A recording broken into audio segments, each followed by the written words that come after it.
Now, I'm joined by Prince George's County State's Attorney Aisha Braveboy, who is working to curb violence in the county. Ms. Braveboy, thank you very much for taking the time to talk to us this morning. I want to start with your reaction to what happened overnight, and do you have any new information that you can share with us about the shooting? Well, first, let me say that my heart goes out to the family of the decedent and also the victims. You know, no one deserves to die in Prince George's County, especially as a result of violence. And it is heartbreaking. So my heart goes out to the family and also the community. At this time, we're still investigating the incident. We're working very closely with our police department. So we don't have any information at this time, but I'm sure that the chief will update the media as soon as he's able to. At this point, we have no information about a suspect or anything like that, and nothing new has come to your attention in that regards? At this time, they're still developing a suspect or suspects. And so that is still under investigation. And so hopefully very soon we'll be able to have some updates. But again, the chief will announce those updates at the appropriate time. We've been reporting there's a significant increase in homicides in Prince George's County. There is too much violence out there. Tell us about the efforts to curb that violence, and in particular the Our Streets, Our Future campaign. How does that work? Does it provide actual solutions?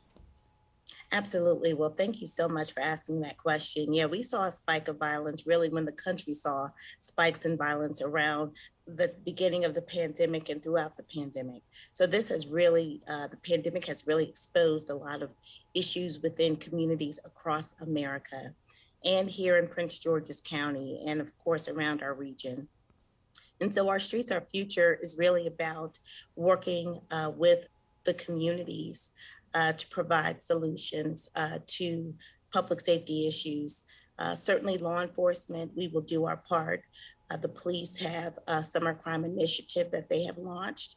And we have the Our Streets, Our Future initiative, which bridges that gap between the law enforcement strategies with the community-based strategies. And we're really excited to do that. We believe this is the way to go because it's going to take all of us working together to reduce and end gun violence.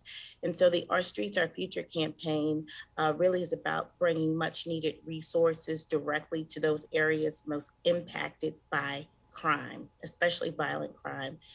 We have targeted our apartment communities and communities along the border where we see a disproportionate amount of crime. So we come in with resources, including job opportunities and training, as well as counseling and other resources that the community needs. More importantly, we're opening those lines of communication and building trust among people who may not have had positive interactions with law enforcement, because the community really is our eyes and ears on the ground, and we need them to provide us with information in order to solve some of these cases and to successfully seek justice on behalf of the victims and the community. So we have been very successful. We've had large events. The community is responding really well to us coming in, especially again in those areas that have been disproportionately impacted by crime. I want to put the information about the event up on the screen again. It takes place at 5 p.m. today at the Oakcrest Towers Apartments. In 10 seconds, can you tell me, is this a good opportunity for members of the public to express to you and others what their specific concerns are and if they have ideas for solutions? Absolutely. We have developed neighborhood watches out of the Our Streets, Our Future campaign. So we're really excited about that. We have several people who have signed up to be mentors and volunteers because our young people need to have something positive to look forward to. And so we're really trying to protect our future. And that's why we say it's our streets. It's every one of us has to work together to protect our future. And the community is really stepping up. And I'm so proud of the people who I represent. All right, Prince George's County State's Attorney Aisha Braveboy, thank you for joining us this morning. Allison and Annie send their best wishes to you as well. Thanks for joining us. We appreciate it.